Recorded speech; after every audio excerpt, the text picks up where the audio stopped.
میں نے کچھ لوگوں کو دیکھا ہے، اگر کوئی نیک کام کر لیتے ہیں نا تو پھر وہ کہتے ہیں چونکہ میں نے کیا لہذا ساری دنیا فوراً یہ کرے۔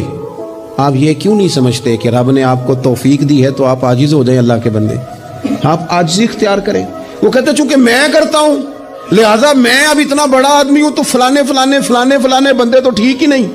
حضرت سعدی شیرازی کہتے ہیں کہ تہجد کا ٹائم تھا، پرانے زمانے میں نا لوگ مسافر اکثر رات مسجدوں میں آ کے گزارتے تھے، تو کہتے ہیں مسجد میں لوگ سوئے ہوئے تھے سارے، تہجد کا ٹائم تھا، میں تہجد کی نماز پڑھ رہا تھا، میرے والد بھی ساتھ تھے، تو میں نے اپنے ابا جی سے کہا یہ دیکھو کتنے بد نصیب ہیں، نفلوں کا ٹائم ہے اور یہ سوئے ہوئے ہیں۔ تو فرماتے ہیں میرے والد کہنے لگے کاش تو بھی سویا ہی رہتا، لوگوں کے کپڑے تو نہ پھاڑتا۔ او خدا کے بندے، اگر تو نے پڑھی ہے تو تیرا اور رب کا رشتہ ہے، اس کی بنیاد پر تو دوسروں کو حقیر جاننے لگ گیا ہے۔ علم پڑھے دا مان نہ کریے ماتا کی میں پڑھیا، او جبار کہار کہاوے متے روڑ دے میں دودھ کڑیا۔